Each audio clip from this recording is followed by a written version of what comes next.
Students, maths masters corner में खुशामदीद। आज हम एक्सरसाइज 9.4 का क्वेश्चन नंबर 6 से स्टार्ट करेंगे। हमने इसके पहले पार्ट में 1 to 5 क्वेश्चंस किए थे, तो क्वेश्चन नंबर 6 से स्टार्ट करते हैं। इसमें क्या है देखें। अ मॉडल बस is build with a scale of 1:10 the model bus has a volume of 30 meter. What is the volume of the actual bus? तो इसमें आपने ये करना है कि एक मॉडल बस है उसका और एक एक्चुअल बस की आपको रेशो दी गई है। देखिए ये स्केल है, तो इसका मतलब है ये स्केल फैक्टर आपको दिया गया है। तो स्केल फैक्टर आपको गिवन है और हमने वॉल्यूम इनके फाइंड आउट करने हैं। तो इसको स्टार्ट करते हैं। सबसे पहले स्केल फैक्टर देख लें गिवन है, और एक्चुअल बस और आपके पास मॉडल बस है। तो हम इसको लेट कर लेते हैं। जैसे मैं एक्चुअल बस, अगर मॉडल बस को मैं V1 ले रही हूँ और एक्चुअल बस को V2 इसका वॉल्यूम ले रही हूँ, तो देखें हम इसको कैसे इसका डाटा लिखते हैं। Question number 6, let volume of model bus is equals to V1 and volume of actual bus, ये हमने लेट कर लिया। अब आपको एक स्केल फैक्टर गिवन है। ये जैसे यहाँ पर आपसे कहा गया था मॉडल बस build with a scale of 1:10। तो इसका मतलब है कि आपको गिवन क्या है, स्केल फैक्टर जिसको आप K कहते हैं, और वो 1:10 में गिवन है, या आप कह सकते हैं K इज इक्वल टू 1/10। ये इस तरह से आपको गिवन है। अब आपको पता है कि वॉल्यूम को हम कैसे लिखते हैं। इन case of volume ratio will be, क्या रेशो होती है आपके पास। अब आपने इसको यहीं से देखना है स्टूडेंट्स। जैसे मैं आपको पहले भी बताती आई हूँ कि आपने अपने स्केल फैक्टर को देखना है। मेरे पास स्केल फैक्टर में ये एक स्मॉल वैल्यू है, इसको आपने याद रखना, और ये एक बिग वैल्यू है या लार्ज वैल्यू है। तो अगर स्मॉल और स्मॉल ऊपर है, बिग नीचे है, तो मैंने इसी तरह से वॉल्यूम को भी लेना है। तो वॉल्यूम भी मुझे याद रखना है कि वॉल्यूम किसका स्मॉल है और किसका बिग है। तो आप देखें एक्चुअल बस जो होगी उसका वॉल्यूम बिग होगा, वो लार्ज वॉल्यूम होगा, और जो मॉडल होते हैं वो तो छोटे छोटे होते हैं ना, तो फिर ये मॉडल आपके पास V1 होगा। इसलिए जब मैं स्केल फैक्टर के साथ इसको लिखूंगी रेशो, तो मैं V1/V2 लिखूंगी। यहाँ पर मैं फिर रिपीट कर रही हूँ, अगर मैं इसको V2/V1 को इक्वल टू 1/10 लिखती हूँ तो ये गलत हो जाएगा, क्योंकि मैंने लार्ज ऊपर रख दिया है, जबकि इस तरफ स्केल फैक्टर में स्मॉल वैल्यू ऊपर है। तो V1/V2 is equals to K³ होता है आपके पास। ये आपको पता है वॉल्यूम की रेशियो जो होती है, दो सिमिलर फिगर्स के वॉल्यूम की रेशियो जो होती है वो आपके पास स्केल फैक्टर के क्यूब के इक्वल होती है। तो यहाँ पर अब आप जो है इसमें वैल्यूज़ पुट कर लें। पहले हम क्वेश्चन में देख लेते हैं कि हमारे पास क्या क्या वैल्यूज़ हैं। यहाँ नेक्स्ट से हमने दी मॉडल बस हैज़ अ वॉल्यूम, तो इसका मतलब है कि ये मॉडल बस का वॉल्यूम है V1 आपको गिवन है। V1 30 मीटर क्यूब है, जबकि V2 आपने फाइंड आउट करना है, और K भी आपके पास है। तो यहाँ पर आपके पास स्टूडेंट सारा डाटा आ चुका है। अब आप इसमें वैल्यूज़ डाल दें, तो ये V1 30 डिवाइडेड बाय V2 हमने फाइंड आउट करना था। K स्केल फैक्टर था, वो 1/10 का क्यूब आ जाएगा। तो 1 का क्यूब तो 1 ही होता है, और 10 का क्यूब जो होता है वो इस तरह से 1000 बन जाएगा। तो ये आपके पास 1000 आ गया। 30 डिवाइड बाई V2, हमने V2 जैसा कि फाइंड आउट करना है, तो आप V2 को उस तरफ ले जाएं, सेपरेट कर लें, और ये 1000 वहाँ जाके मल्टीप्लाई हो जाएगा। तो इस तरह से वॉल्यूम जो होगा आपके पास एक्चुअल बस का, वो क्या आ जाएगा, 30,000 आ जाएगा। या आप इसको कह सकते हैं V2 is equal to 30,000 metre cube. ये इसलिए कि हमारे पास जो यूनिट थी वो 30 क्यूब में, ये मीटर क्यूब में दी गई थी, तो इसलिए हम इसको 30,000 मीटर क्यूब लिखेंगे। और दूसरी बात यहाँ स्टूडेंट्स मैं आपको बता दूँ कि आपकी बुक में इस क्वेश्चन का आंसर 10,000 दिया गया है, जो कि मेरा ख्याल में ठीक नहीं है। ये 30,000 इसका आंसर बनता है, तो इसको आप भी ठीक कर लीजिएगा, यही आंसर होगा। नेक्स्ट देखते हैं question number 7। Solid A shown below in this similar to solid B not shown. यहाँ पर आपको एक सॉलिड ए दिया गया है और एक इसी तरह का सॉलिड बी भी जो है, जो दोनों आपस में सिमिलर हैं, यहाँ पर दिखाया नहीं गया। विद अ स्केल फैक्टर आपको 2, 3 दिया गया है। Find the surface area and the volume. यहाँ पे आपको सरफेस एरिया की रेशो भी बतानी है, वॉल्यूम ऑफ द सॉलिड भी। यहाँ पर बल्कि आपने रेशो यूज़ करनी है एरिया की। फाइंड द सरफेस एरिया, आपने एरिया फाइंड आउट करना है, and volume of solid B का फाइंड आउट करना है। If the surface area and volume of solid A you have given simultaneously या रिस्पेक्टिवली, ये आपके पास आ गया है। तो यहाँ पर मैं आपको स्टूडेंट्स एक बात बता दूँ। सबसे पहले तो हम ऐसे करते हैं कि इस क्वेश्चन को यहाँ तक स्टॉप करते हैं। ये सारा ये जो आपको गिवन है, इसको हम डाटा बना लेते हैं कि ये हमें क्या गिवन है, फिर हम आगे देखते हैं कि हमने क्या करना है। Question number 7। Question number 7। अच्छा, अब आपने इसको लिखना कैसे है? Solid A shown below. देखें, अब आपको यहाँ पर एक सॉलिड ए दिया गया है, तो जो बी है ना, सॉलिड बी, इसके लिए हमारे पास ये पॉसिबिलिटी भी है। आपने याद रखना है, यहाँ हमें ऐसी कोई इन्फॉर्मेशन दी, जो सॉलिड बी है वो ए से स्मॉल भी हो सकता है और इससे लार्ज भी हो सकता है। तो ये 2 ऑप्शंस हैं, हमें नहीं पता कौन सा है, ये आपको यहीं से पता चलेगा। इसके अंदर गिवन है, इसको ज़रा आप पहले स्टेटमेंट को गौर से पढ़ें। सॉलिड ए को पहले दिया गया और सॉलिड बी को बाद में दिया गया, तो इसका मतलब ये जो स्केल फैक्टर आपको दिया गया है, इसमें 2 जो है, 2 जो वैल्यू शो कर रहा है वो ए की है और जो 3 है वो बी की शो कर रहा है। तो मैं यहाँ पर क्वेश्चन नंबर 7 में यहाँ लिखूँगी। सबसे पहले हम लिख लेते हैं कि as solid A and B are similar, ये हो गया। ठीक है, जब दोनों सिमिलर हैं तो स्केल फैक्टर आपके पास क्या है, जो कि आपको गिवन है क्वेश्चन के अंदर, और वो है हमारे पास 2:3, और इसको आप 2/3 भी लिख सकते हैं। तो यहाँ पर मैंने आपको ये बताना था कि आपने इसको लिखना कैसे है, इसको करना कैसे है कि आपके पास ये जो वैल्यू है वो ए की है और ये बी की है। इसको पहले आप अंडरस्टैंड कर लें। इससे ए और बी की वैल्यू से आपको इतना तो समझ आ गया होगा कि जो हमारा बी है वो लार्ज होगा, ए से वो लार्ज है। मतलब ये कि ऊपर जो हमने वैल्यू रखी है वो एक स्मॉल फिगर की होगी और नीचे जो है वो लार्ज फिगर की है या बिग की है। यहाँ तक करने के बाद हम इसको देखेंगे कि आगे क्या था। Find the surface area. अब आपने इसका सरफेस एरिया फाइंड आउट करना है और वॉल्यूम। तो फिर यहाँ पर हम थोड़ा सा लेट कर लेते हैं कि let A1 and B1 are the surface area and volume of ए।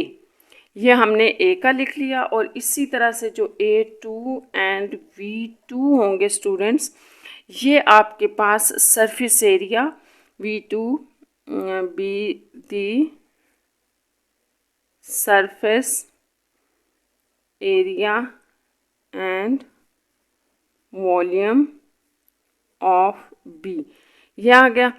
अब हमें पता है कि in case of area, in case of area ratio, area ratio में आपके पास क्या होगा, A1।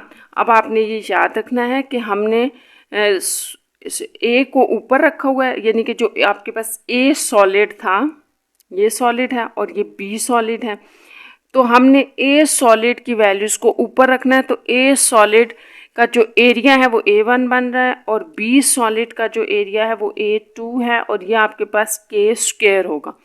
या आपने पिछली एक्सरसाइज में देखा था कि जो भी उनकी लेंथ के दरमियान रेशियो होती है उसके ऊपर हम स्क्वायर लेते हैं, तो वो लेंथ का जो रेशियो होती है वो के होती है, स्केल फैक्टर होता है, तो ये के स्क्वायर होगा। और जब हम इनका वॉल्यूम लेंगे तो V1 ओवर V2 को हम के क्यूब कहेंगे, और के हमारे पास आ चुका है, तो अब ये आसान हो गया। आप देखें कि आप ज़रा क्वेश्चन की तरफ आएँ। देखिए क्वेश्चन में क्या लिखा था, the find the surface area and volume of the solid B का फाइंड आउट करना है। If you have given the surface area and volume of solid A, तो सॉलिड ए का यानी कि A1 एरिया जो आपको दिया गया वो स्टूडेंट्स क्या है, 130 पाई सेंटीमीटर स्क्वायर, और V1 भी लिख लेते हैं, और ये उसका वॉल्यूम भी दिया है साथ में 80 पाई सेंटीमीटर क्यूब। तो ये स्क्वायर और क्यूब से भी पता चलता है कि ये एरिया है और ये वॉल्यूम है। तो ये आपको दोनों गिवन है, और हमने आगे क्या फाइंड आउट करना है, बी सॉलिड का एरिया निकालना है और वॉल्यूम भी निकालना है। तो ये यहाँ पर हम वैल्यूज़ पुट कर लेते हैं। तो A1 के अंदर वैल्यू डालें 130 डिवाइडेड बाई A2 आपने फाइंड आउट करना है, जबकि K हमारे पास 2/3 है, हमने ऊपर फर्स्ट स्टेप में निकाला था। तो बस आप इसको सिंप्लीफाई कर लें, A2 आ जाएगा। अब इसको हम ऐसे लिख लेते हैं, इसको आप 2 2 4/9, और मैं इस A2 को अगर उस तरफ लिख दूं और 9 इधर आ जाए तो 130 multiply by 9 divided by 4 A2, यानी कि आपने A2 को बिल्कुल सेपरेट कर लिया है। और इस सारे को अगर आप कैलकुलेट करेंगे 130, इसको ठीक कर लें स्टूडेंट्स, इसके साथ पाई भी था तो हम इसके साथ पाई रखते हैं। पाई को आप एज इट इज़ छोड़ दें, बाकी सारी वैल्यूज़ को आप सॉल्व कर लें, तो ये आपके पास आ जाएगा तकरीबन 292.5 पाई। तो ये सेंटीमीटर में था, तो सेंटीमीटर स्क्वायर, यानी कि ये आपके पास सॉलिड बी का सरफेस एरिया A2 आ चुका है। तो अब हमने क्या फाइंड आउट करना है, हमने फाइंड आउट करना है volume of the solid B. तो इसको लिख लेते हैं, ratios of both similar solids, ratios of volume of both similar, volume यहाँ ऐड कर लें, वॉल्यूम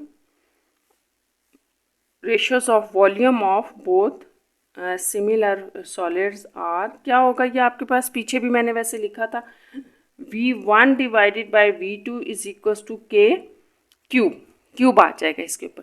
तो यहाँ पर भी जो हमें क्वेश्चन में डाटा गिवन है उसमें था कि V1 आपके पास गिवन है जो कि सॉलिड ए का वॉल्यूम है, पाई में गिवन है सेंटीमीटर क्यूब। तो आपने V2 जो है वो फाइंड आउट करना है, इसमें वैल्यूज़ डाल लें, 280 pi divided by V2 is equals to k आपके पास था 2/3, तो वो वैल्यू यहाँ डाल के हम क्यूब ले लेते हैं। तो ये 2 का क्यूब आपके पास 8 आ जाएगा, जबकि 3 का क्यूब 27 है।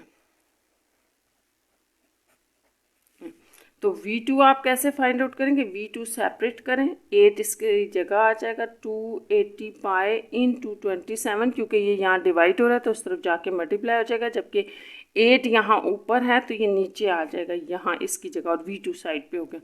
इस तरह से आप जब इस सारे को कैलकुलेट करेंगे तो ये आपके पास आ जाएगा 945, और पाई एज इट इज़ रहने दे, बाकी सारी वैल्यू को आपस में सॉल्व कर लें V2, और आप कह सकते हैं कि V2 आपके पास 945 पाई सेंटीमीटर क्यूब है। तो इस तरह से ये आपके पास सॉलिड बी का वॉल्यूम आ गया है। ये क्वेश्चन आपके पास ख़त्म हो गया, ये हमने फाइंड आउट करना था। नेक्स्ट क्वेश्चन है question number 8, solid I is similar to solid 1 is similar to solid 2, find the scale factor of solid 1 to the solid 2। आपने स्टूडेंट्स यहाँ पर स्केल फैक्टर फाइंड आउट करना है इन दोनों का, जबकि वॉल्यूम आपको गिवन है। तो अगर हम 1 वाले सॉलिड को V1 कह दें इसके वॉल्यूम को, और 2 वाले को V2 कह दें, तो हमें पता है कि इनके वॉल्यूम के दरमियान रेशियो होती है। आप जैसे मर्ज़ी ले लें, V2 ओवर V1 ले लें या V1 ओवर V2 ले लें, ये अप टू यू है, ठीक है। तो अगर मैं यहाँ पर जैसे कि हमने ऊपर भी स्मॉल की रखी हुई थी, तो हम अगर v1 ओवर v2 ले लें तो आपको पता है ये k क्यूब के इक्वल होता है। तो बस हमने ये याद रखना है, इसको लिखें कि in similar figures question number 8 in 2 similar solids ratio of their volume will be क्या होगी, v1 over v2 is equal to k cube, ये हमें पता है, ठीक है। वेयर आप बेशक यहाँ साथ बता दें, where k is a scale factor. तो अब आपके पास v1 भी है, v1 हम लिख लेते हैं, v1 है आपके पास 8 पाई डिवाइडेड बाय v2 है आपके पास 125 pi is equals to k cube. तो ये पाई पाई से कैंसिल आउट हो गया। इसको सॉल्व करते हैं और फिर देखते हैं कि k क्यूब हमारे पास क्या आ रहा है। अच्छा, आपके पास 8 over 125 equal to k cube बचा है। तो अगर आप इनके फैक्टर्स निकाल लें तो ये 2 की पावर 3 होगा और ये 5 की पावर 3 होगा। जैसे आप यूँ करते हैं ना, प्राइम फैक्टर निकालते हैं, तो ये मैंने बताया आपको कि 2 की पावर 3, और इसी तरह 125 का अगर आप करेंगे तो ये आपके पास 5 की पावर 3, ये किया है मैंने।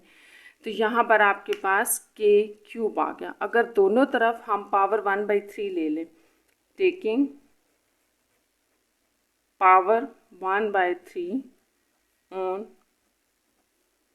बोथ साइड्स, तो आप जब 1/3 दोनों तरफ लेंगे ऐसे करके 1/3, तो ये कैंसिल आउट हो जाएगा, k रह गया, ये भी अपना कैंसिल आउट करेगा 2 और ये भी 5। तो इस तरह से आपका रिक्वायर्ड स्केल फैक्टर जो है वो k है और वो 2/5 है, या आप कह सकते हैं 2:5, जो भी आप लिख लें इसको।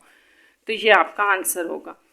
नेक्स्ट क्वेश्चन नंबर 9 की तरफ चलते हैं। हम 9 देखते हैं क्या है।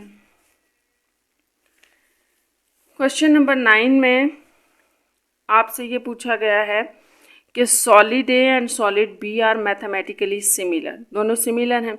The volume of solid A is, volume दिया गया है हमें, the volume of solid B is this, the height of solid A is 10, find the height of solid B. तो यहाँ पर स्टूडेंट्स आपको वॉल्यूम इसका दिया गया है ए का और बी का भी दे दिया गया, और अब आपको स्केल फैक्टर के बजाय दोनों मतलब जो सॉलिड्स थे इनकी साइड्स की रेशियो दी हुई है। तो find the height of the, और हमें हाइट ऑफ दी बी फाइंड आउट करनी है। बस ये भी इसी तरह से है कि पहले हम इसको स्टार्ट करने से पहले थोड़ा सा इसका डाटा लिख लेते हैं, और फिर ये वही होगा जैसे हमने पिछले सारे क्वेश्चंस किए हैं। तो लेट हम लिख लेते हैं height and volume of solid A B. हाइट है ना, तो h1 कह दिया और v1, h1 और v1 जो है वो हाइट और वॉल्यूम है सॉलिड ए के रिस्पेक्टिवली। इसी तरह अगर आप लिखते हैं कि हाइट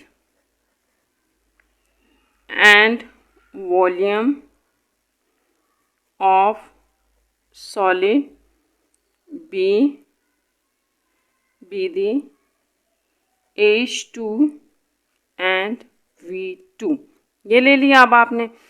अब आप देखें कि आपके पास रेशियो क्या होती है वॉल्यूम की, right, ratio between their volumes के दरमियान क्या होती है, v1 डिवाइडेड बाय v2। अगर मैंने v1 को ऊपर रखा है तो हाइट भी इसी की आएगी, h1 over h2 whole cube. देखें आपके पास जो स्केल फैक्टर k होता है वो भी तो यही होता है ना, साइड्स की रेशियो होती है। तो यहाँ मैंने k लिखने के बजाय h1 ओवर h2 लिख दिया, क्योंकि अब मुझे स्केल फैक्टर की बजाय साइड्स दी हुई हैं।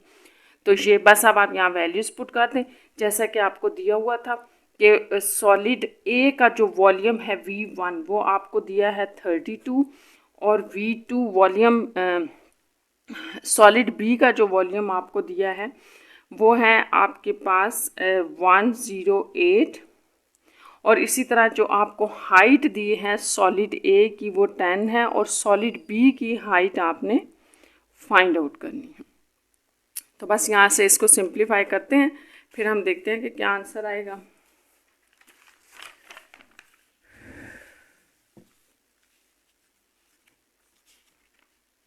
इसको आप लिख लें 32/108 इज इक्वल्स टू, मैं अगेन लिख रही हूँ, तो 10 की पावर 3 और h2 की पावर 3। देखें ऊपर होल पावर 3 थी, दोनों को अलग अलग हमने डिवाइड कर दी, दे दी।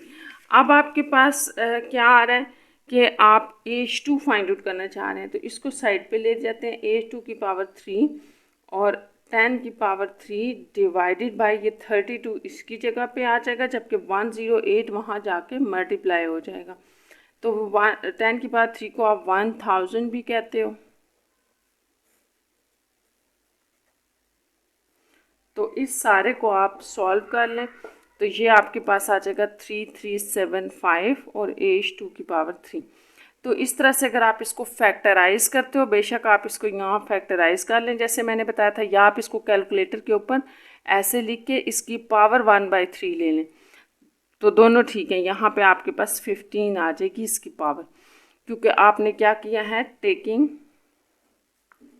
Power 1/3 on both sides. आपने दोनों तरफ जो है वो 1/3 पावर ली है, इस तरह ये पावर काट की और इसको का सोल्यूशन 15 आ गया। इस तरह h2 जो है वो आपके पास 15 सेंटीमीटर में होगा ये।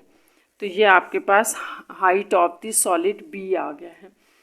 आप क्वेश्चन नंबर 10 की तरफ चलते हैं। 10 देखते हैं क्या है। तो 10 में है कि if P and Q are two similar cylinders, similar solids, solid P है सरफेस एरिया एंड वॉल्यूम। अब आपको सॉलिड P का सरफेस एरिया दिया गया और ये साथ वॉल्यूम दिया गया। आप देखें यहाँ स्क्वायर है तो ये सरफेस एरिया है, यहाँ क्यूब है तो ये वॉल्यूम है, वैसे भी आगे रिस्पेक्टिवली लिखा हुआ है, तो इसका मतलब है कि जो सरफेस एरिया वो पहले है, वॉल्यूम बाद में है। नेक्स्ट है find the volume of solid Q। Solid Q का आपने वॉल्यूम फाइंड आउट करना है। अगर आपको सॉलिड Q का सरफेस एरिया भी दिया गया है तो ये भी बिल्कुल पीछे वाले क्वेश्चन की तरह है। यहाँ आपको सरफेस एरिया और वॉल्यूम की बात की गई है, वहाँ पर सिर्फ हाइट की बात की गई थी। तो सबसे पहले तो हम ये करेंगे कि हमारे पास जो वैल्यूज़ दोनों हैं, यानी कि यहाँ सरफेस एरिया दोनों का गिवन है, तो मैं एरिया को यूज़ करके स्केल फैक्टर निकालूंगी और फिर उसको वॉल्यूम में पुट कर दूंगी, तो इस तरह से हमारे पास आ जाएगी वैल्यू। तो इसका हम डाटा पहले लिख लेते हैं कि ये ज़रूरी है कि आपने लिखना है लेट A1 और V1 B the surface area and volume of solid P का है, और इसी तरह A2 and V2 be the surface area and volume of दूसरा सॉलिड आपके पास क्या था, Q का है। तो हमें पता है वी नो दैट कि आप जब भी एरिया की रेशियो लोगे तो एरिया की रेशियो आपके पास किसके इक्वल होती है, स्केल फैक्टर का स्क्वायर, यह आपको पता है। तो यहाँ हम यूज़ कर लेते हैं। अब आप देखिए क्वेश्चन नंबर 10 के अंदर आपको दोनों सरफेस एरियाज दिए हुए हैं, P का भी दिया और Q का भी दिया है। तो मैंने अगर पहले P का लिखा है तो ऊपर हम P का ही लिख लेते हैं। जो सरफेस एरिया है हमारे पास P का वो 108 है, डिवाइडेड बाय जो सरफेस एरिया Q का है स्टूडेंट्स, वो आप देख लें, Q has the surface area 300 is equals to K square. यह आपके पास इस तरह आ जाएगा। तो अब आपने ऐसे करना है कि इसके भी आप प्राइम फैक्टर्स ले लें, क्योंकि अगर मैं कहूँ ना taking root on both sides, taking square root, तो आप क्या करेंगे, यहाँ आप स्क्वायर रूट ले लेंगे, यहाँ भी स्क्वायर रूट ले लेंगे और यहाँ भी स्क्वायर रूट ले लेंगे, तो ये कैंसिल आउट हो जाएगा। इस तरह से जो आपके पास के आ जाएगा वो क्या है, के आपके पास आ रहा है 108 का रूट डिवाइडेड बाय 300 का रूट। तो बस इसको जो है अगर आप कैलकुलेटर पे करेंगे तो ये पॉइंट्स में आएगा, तो हम इसका के जो है ना वो रेशियो में लेना चाह रहे हैं, डिवीजन में, पॉइंट्स में नहीं आपने लेना। तो आप इसको ना ऐसे करके प्राइम फैक्टर्स इसके फाइंड आउट कर लें। तो प्राइम फैक्टर्स हम इसके निकालते हैं, जैसे 2 से ले लें, 2 5 ज़ा 10, 2 4 ज़ा 8, 2 2 ज़ा 2 7 ज़ा 3 9 ज़ा और 3 3 ज़ा 3 देन 1 ज़ा। अगर आप यहाँ देखें तो ये आपके पास पेयर बन रहा है, ये भी पेयर बन रहा है और ये सिंगल है। तो इसका मतलब है कि जब आप रूट के नीचे ये पेयर वाले लिखते हो, ये 3 का स्क्वायर है, सॉरी 3 का स्क्वायर इंटू 3, तो ये आपने ना इसको छोटी क्लासेस में पढ़ा होगा, रूट हम अलग अलग कर देते हैं ऐसे करके। तो ये अपना रूट कैंसिल कर देगा, ये भी कैंसिल कर देगा, इस तरह ये 2 क्रॉस 3 बाहर आ जाएगा और अंडर रूट 3। तो ये इस तरह से आपके पास 6 अंडर रूट 3, यानी कि ये जो 108 का रूट आपके पास आ रहा है, इसको आप सिंप्लीफाई करके ये लिख सकते हो। इसी तरह आप दूसरा भी फाइंड आउट कर लें 300 का।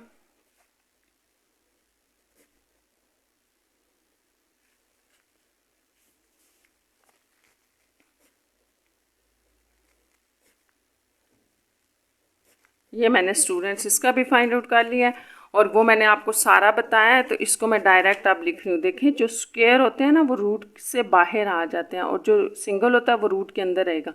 तो इसका मतलब 2 और 5 अपना स्क्वायर कैंसिल करके रूट से बाहर आएंगे, जबकि 3 अंदर रहेगा। तो ये 5 2 ज़ा 10 अंडर रूट 3 होगा, यानी कि इसका आंसर आपके पास 10 अंडर रूट 3 आ जाएगा। ये आपके पास आ गया। अब आप अगर देखो तो ये और ये आपके पास कैंसिल आउट हो गया, 6/10, 2 3 ज़ा 2 5 ज़ा, तो ये 3/5 स्केल फैक्टर आपके पास ये आ गया, जो आपसे पूछा गया था कि स्केल फैक्टर फाइंड आउट करें। स्केल फैक्टर हमारे पास आ गया है। अब आप क्वेश्चन नंबर 10 को फिर देख लें कि आपने यहाँ और क्या find out, basically find out हमने ये करना था कि find the volume of solid Q. तो आपने तो वॉल्यूम ऑफ फाइंड आउट करना है, तो वॉल्यूम के लिए ही हमने ये सारा किया है कि एरिया को यूज़ करके स्केल फैक्टर हमने फाइंड आउट किया है। तो अब हम लिखते हैं right ratio of volume of 2 similar solids. तो क्या होती है V1, पहले हमने स्टूडेंट्स आपने याद रखना है, हमने A1/A2 किया है और उसी से हमने स्केल फैक्टर निकाला है। तो यहाँ पे भी आप V1/V2 करोगे और स्केल फैक्टर का क्यूब, ये आपको पता है कि ये इसके इक्वल होता है।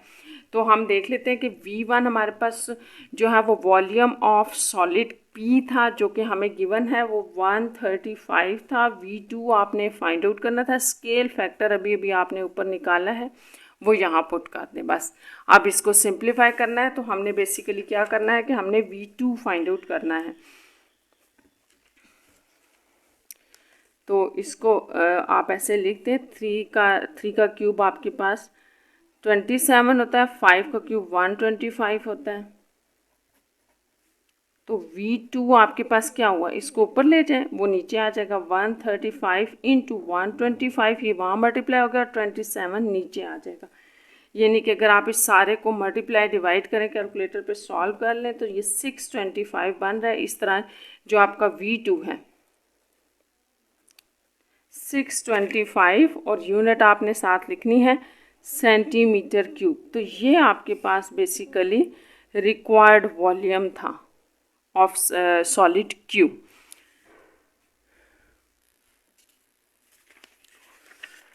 नेक्स्ट क्वेश्चन, क्वेश्चन नंबर 11 देखें। Let if x and y are the 2 similar cylinders such that, अब आपके पास 2 सिमिलर सिलेंडर्स हैं और base area of x and ratio base area of y आपको दे दिया गया है। एरिया की रेशो आपको दी हुई है स्टूडेंट्स, जो कि 16:25 है। तो हमने क्या फाइंड आउट करना है, find the ratio of Heights of the both cylinder. तो बोथ सिलेंडर की जो है वो हमने रेशो उनकी हाइट्स के दरमियान फाइंड आउट करनी है, ratio of the area of the curve surface find आउट करनी है and ratio of their volume find आउट करनी है। तो यहाँ पे हमने 3 रेशो फाइंड आउट करनी है। तो सबसे पहले आप उसी तरह से डाटा लिख लें। थोड़ा सा ये ज़रूरी होता है कि आप बताएं कि आपके पास ए क्या है, एक्स क्या है, वॉल्यूम क्या है। जैसे मैं यहाँ पे लिख लेती हूँ, let A1 and V1 be the base area and volume of x cylinder का था, सिलेंडर का नाम है ये एक्स। और इसी तरह जो A2 और V2 है स्टूडेंट्स, वो आपके पास क्या है, be the base area and volume of y cylinder का है। तो फिर अब आपको गिवन क्या है, गिवन देख लें आप एक दफ़ा। तो आपको क्वेश्चन में क्या गिवन है कि बेस एरिया ऑफ एक्स, इसको आपने A1 कहा है, ratio base area of y यानी कि A2, तो इन दोनों की रेशियो आपको गिवन है। तो इसको फिर हम लिख लेते हैं कि हमारे पास A1 और रेशियो A2 क्या है। तो A1 ratio A2 is equals to 16:25 थी। तो इसको आप लिख सकते हैं कि ये आपको गिवन था। अब हम इसको ऐसे भी लिख सकते हैं, A1/A2 is equal to 16/25, but हमें पता है कि A1/A2 जो होता है वो हमारे पास स्केल फैक्टर का स्क्वायर है, स्केल फैक्टर का स्क्वायर होता है। तो आप इसको कंपेयर कर सकते हैं, इसको 1 कह लें, इसको 2 कर लें, बाय कंपेयरिंग 1 एंड 2। तो आपके पास क्या आ जाएगा, A1/A2 16/25 है, A1/A2 के स्क्वायर के इक्वल है। तो इसका मतलब कि जो के स्क्वायर होता है हमारे पास, जो स्केल फैक्टर का स्क्वायर हुआ वो इसके इक्वल है। यहाँ से अगर हम स्क्वेयरिंग कर लें, taking square root, sorry square root ले लें आप अगर, दोनों तरफ, तो आपके पास क्या आ जाएगा कि बेसिकली आपके पास इसको रूट कर लें, क्या आ जाएगा, स्केल फैक्टर फाइंड आउट हो जाएगा। तो 16 का रूट 4 होता है, स्क्वायर रूट आप फाइंड आउट कर लें तो ये 5 होता है। तो इसका मतलब 4/5। तो आपके पास जो स्केल फैक्टर है वो 4/5 आ गया। अब हम नेक्स्ट स्टेप पे चलते हैं कि क्या था, हमने फाइंड आउट क्या करना था, यानी कि आपको ये जो इन्फॉर्मेशन गिवन थी ना, इससे आपने के फाइंड आउट कर लिया, स्केल फैक्टर निकाल लिया। जब आपके पास स्केल फैक्टर आ जाएगा तो रिमेनिंग वैल्यूज़ इजीली हम फाइंड आउट कर लेंगे। आप फर्स्ट पार्ट में चलते हैं कि क्या है, ratio of the Heights of the both cylinder की जो हाइट्स के दरमियान रेशियो है वो आपने फाइंड आउट करनी है। तो हम इसको लिखते हैं, यानी कि ये सारा जो हमने स्टूडेंट्स काम किया वो हमने स्केल फैक्टर के लिए किया था। तो अब यहाँ से हम फर्स्ट पार्ट शुरू करते हैं। अब आपको पता है कि हमारे पास जो रेशियो ऑफ दी हाइट्स होता है वो क्या होता है, तो हम उसको पहले लिख लेते हैं, रेशियो ऑफ हाइट एक्स की जो हाइट है उसकी ratio divided by ratio of height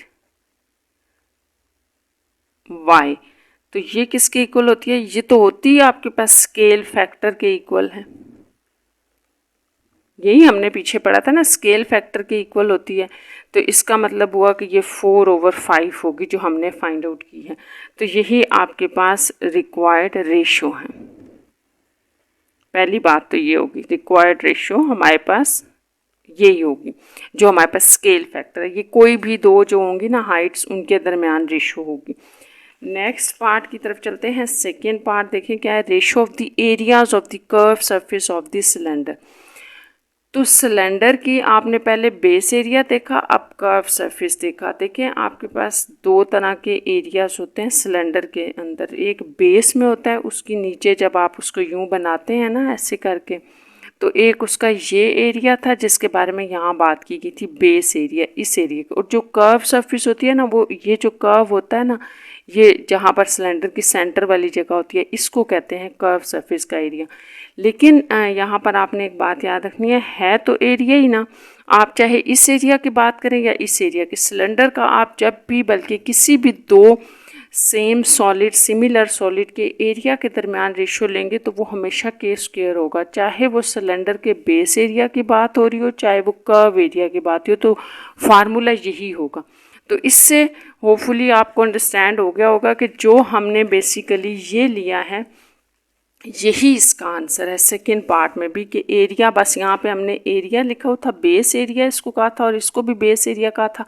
तो अब हम अगेन इसको दूसरी तरह से लिख लेते हैं। चलें, इसको वर्डिंग में आप बेशक लिख लें या वही लिख लें, ये इसको आप यूँ लिख सकते हैं कि area of curved surface of x, x cylinder की बात हो रही है, और इसी तरह area of curve surface of y, तो ये किसके इक्वल होगा, स्केल फैक्टर के स्क्वायर के इक्वल। तो ये आपके पास फिर दोनों कर्व सरफेस के एरियाज़ की जो रेशो होगी वो के स्क्वायर होगी, और के हम फाइंड आउट कर चुके हैं। तो के हमारे पास क्या था, 4/5, तो इसका स्क्वायर, इसका मतलब हो गया कि ये 16/25। तो ये आपके पास रिक्वायर्ड रेशो है, और ये रेशो वही होगी जो आपने स्टार्ट में भी फाइंड आउट की है। ये मैं इसको फिर रिपीट कर देती हूँ, ये जो आपने एरिया की रेशो फाइंड आउट किया यहाँ पर भी यही लगेगी, क्योंकि बहरहाल दोनों हैं तो एरियाज ही ना, तो जब भी एरिया की रेशो आप लेंगे तो वो के स्क्वायर के इक्वल होगी, तो इसमें भी यही बन जाएगी। अब आगे ratio of the volume of the cylinder, तो थर्ड पार्ट देख लेते हैं इसमें क्या है। तो वॉल्यूम को हम लेट कर चुके हैं कि हमारे पास, इसको आप थोड़ा सा यहाँ से देख लें कि वॉल्यूम V1 था x का और V2 वॉल्यूम है y का, तो ये आपने याद रखना है।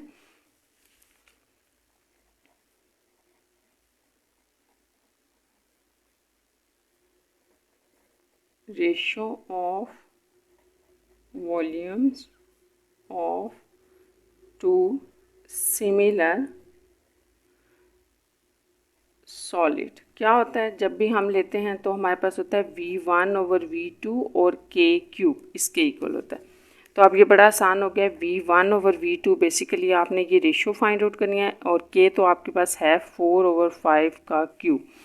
तो ये आपके पास जो है इसको आप मल्टीप्लाई कर दें, 4 को 3 टाइम मल्टीप्लाई करें तो ये 64, और 5 को करेंगे तो 125। तो इस तरह से आपके पास जो दोनों फिगर्स के वॉल्यूम के दरमियान रेशो आ रही है उसको ऐसे लिख लें, वो 64:125 है।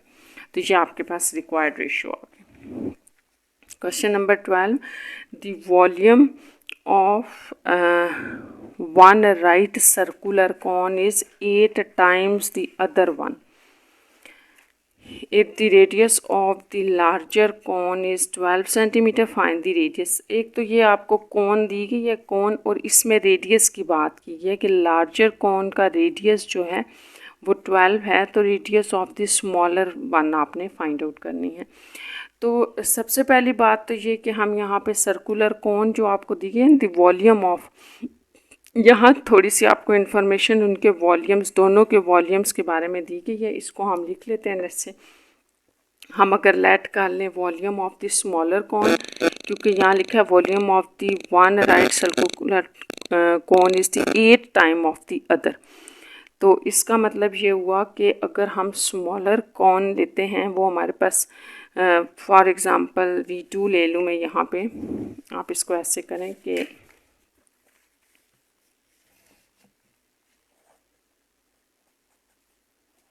लेट वॉल्यूम ऑफ स्मॉलर कौन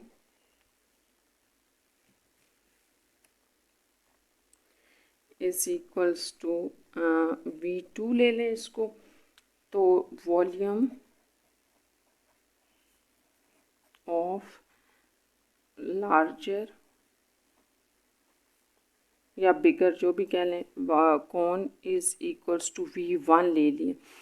तो ये जो वॉल्यूम्स के दरमियान रिलेशन है जो फर्स्ट सेंटेंस के अंदर दिया हुआ है, ये बड़ा इंपॉर्टेंट है। इसको मैं अगर इस तरह से लिख रही हूँ, V1 is equals to 8 V2, तो इसको आप थोड़ा सा समझ लें पहले कि ये कैसे मैंने लिखा है। यहाँ से आप क्वेश्चन में देखें कि the volume of one circular cone is 8 times, जो एक सर्कुलर कोन है उसका 8 टाइम्स वॉल्यूम है दूसरे से।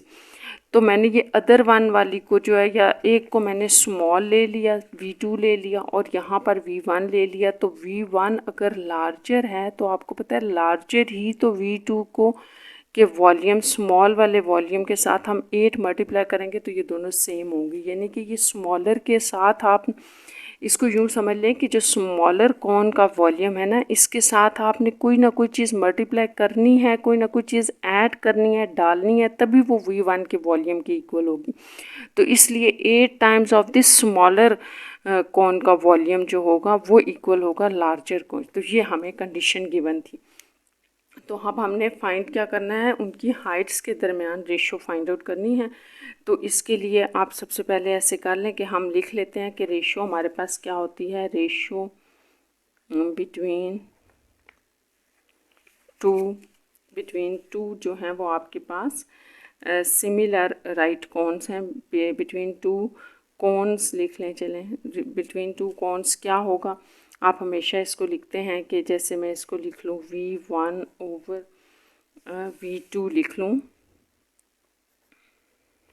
तो आपके पास ये किसके इक्वल होता है, आपके पास वैसे तो ये स्केलर फैक्टर के इक्वल होता है, स्केल फैक्टर के इक्वल, लेकिन यहाँ पर हम इसको क्यों स्केल फैक्टर के इक्वल नहीं लेंगे कि बल्कि हम इसको रेडियस में लेंगे, क्योंकि अब हमें कोई साइड दे दी गई है, कुछ साइड दी हुई होगी या रेडियस दिया होगा तो हम उसके अकॉर्डिंग लिखेंगे। तो रेडियस आप लिखेंगे R1 ओवर R2, लेकिन है अगर वॉल्यूम तो ऊपर तो क्यू भी आएगा, क्यू भी आप लिखेंगे।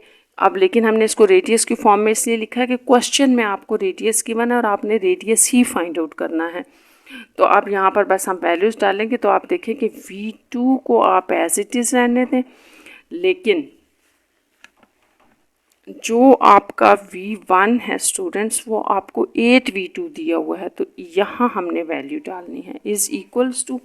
साथ में ही अगर आप क्वेश्चन को देखें तो if the radius of the larger cone is, larger cone आपने किसको कहा था, V2 को कहा हुआ था, लार्जर कॉन सॉरी V1 को कहा है। तो इसका मतलब है कि R1 आपको दिया गया है 12 सेंटीमीटर और R2 यानी कि स्मॉलर कॉन का रेडियस फाइंड आउट करना है। तो ये भी यहाँ पे डाल दें, 12 R1 आपको दिया है divided by R2 as it is. तो अब यहाँ से आप इसको सिंप्लीफाई करें तो ये बड़ा आसान हो जाएगा, जैसे ये वॉल्यूम का कैंसिल आउट हो गया। तो ये 8 इज इक्वल्स टू 12 का क्यूब ओवर R2 का क्यूब यूँ आ जाएगा। इसके बाद आप इसको जो है वो यूँ लिख लें कि इस 8 के भी फैक्टर्स बना लें अगर आप, तो ये आपके पास 2 का क्यूब 12 का क्यूब ओवर R2 का क्यूब बन रहा है। यहाँ से आप इसको अलग कर लें, R2 का क्यूब और ये आपके पास आ जाएगा 12 का क्यूब ओवर 2 का क्यूब, ये आ गया। अब यहाँ पर पावर आप ले लें, taking power 1/3 on both sides. जब आप 1/3 लेंगे तो सारों की 3 कैंसिल हो जाएगा, ये देखें ऐसे करके, ऐसे।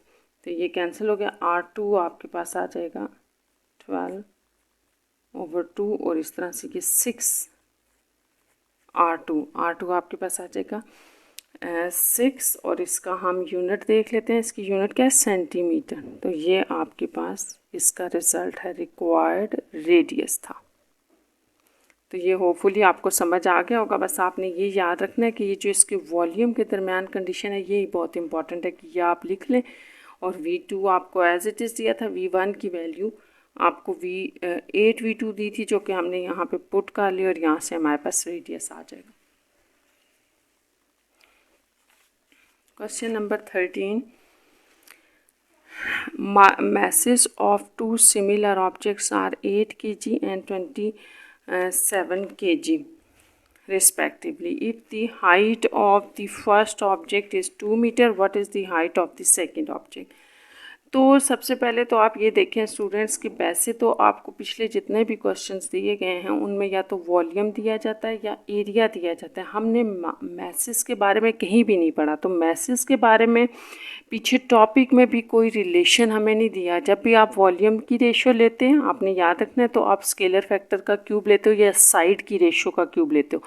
जब आप एरियाज़ का रेशो लेते हो तो आप स्केल फैक्टर का स्क्वायर लेते हो, या फिर आपने साइड्स का कोई भी एक साइड होगी तो उसकी रेशो का स्क्वायर लेंगे। तो मासेस के बारे में तो हमने नहीं पढ़ा। एक तो हम देखते हैं कि हम मासेस को कैसे कन्वर्ट कर सकते हैं वॉल्यूम में, वो चेक करेंगे। दूसरी एक बात आपने यहाँ पर याद रखनी है कि ये बिल्कुल सिमिलर है क्वेश्चन नंबर 12 की तरफ। यहाँ पर आप स्केल फैक्टर नहीं लोगे क्योंकि हाइट की बात की गई है, हाइट आ रही है, तो हम जो भी रेशो लेंगे उसको हाइट के साथ लेंगे, स्केल फैक्टर नहीं लेंगे। तो इस क्वेश्चन को भी हम स्टार्ट करते हैं। ये क्वेश्चन है आपके पास क्वेश्चन नंबर 13।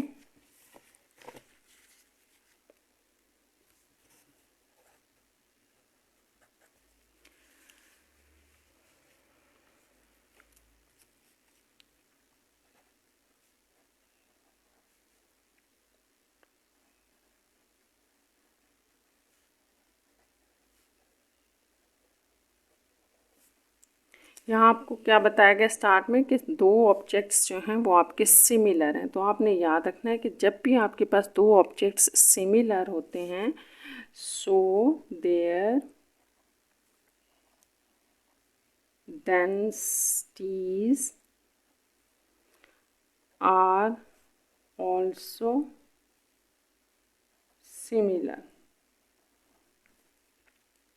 सिमिलर होती हैं। इसको आपने वैसे तो लिखना नहीं है, लेकिन मैं आपको थोड़ा सा यहाँ समझा देती हूँ कि इसका मतलब क्या है। आपको पता होगा कि जब भी आप लेते हो ना डेंसिटी लेते हो तो वो किसकी इक्वल होती है, मास। ये फिज़िक्स वालों को पता होगा, फिज़िक्स का टॉपिक है। आपके पास होती है मास बाय वॉल्यूम होती है, ठीक है। तो वॉल्यूम जो हुआ, फिर वॉल्यूम किसके इक्वल हुआ, मास बाय डेंसिटी के इक्वल हो गया। तो अगर किसी एक ऑब्जेक्ट का आप वॉल्यूम ले रहे हो, मास भी उसकी डिफरेंट है तो डेंसिटी उसकी ये है। इसी तरह दूसरे ऑब्जेक्ट का ले रहे हो, मास चेंज है, वॉल्यूम भी चेंज है, डेंसिटी जो होती है ना सिमिलर फिगर्स की वो सेम होती है। और यहाँ से अगर मैं वॉल्यूम के दरमियान रेशो लूँ तो मेरे पास क्या आ जाएगा, m1/रो और यहाँ से m2/रो। इन दोनों की ना बेसिकली मैंने रेशो ले लिया। तो रेशो कैसे लेते हैं, लेफ़्ट साइड को मैंने ऐसे लिखा और राइट ऊपर नीचे आ जाएंगी, तो ये रो से कैंसिल हो जाएगी। तो मास जो है वो वॉल्यूम के, एक ये बात आपने याद रखनी है कि जो सिमिलर सॉलिड्स हैं, ऑब्जेक्ट्स हैं, जो भी आपके पास, तो उनके अंदर सिमिलर के अंदर डेंसिटी सेम होने की वजह से कैंसिल आउट हो जाती है और जो मास की रेशो होती है वो वॉल्यूम की रेशो के इक्वल आ जाती है।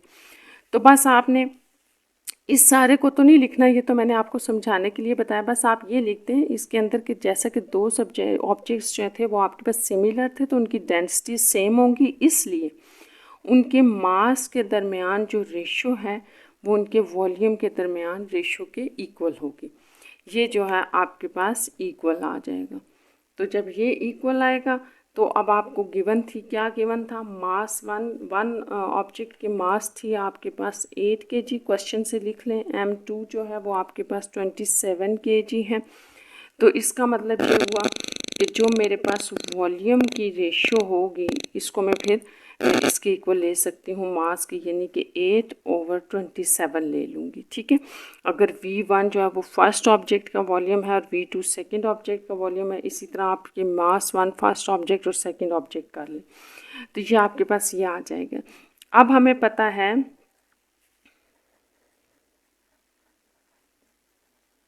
कि वॉल्यूम की जो रेशो होती है वो स्केल फैक्टर की इक्वल होती है, या अगर हम कोई हाइट, रेडियस या कुछ साइड ले रहे हैं तो उसके क्यूब के इक्वल होगी। तो यहाँ पर फिर हम क्या लिखेंगे, जैसे कि हाइट की बात की गई है ना तो हम h1/h2 लिख रहे हैं, ठीक है।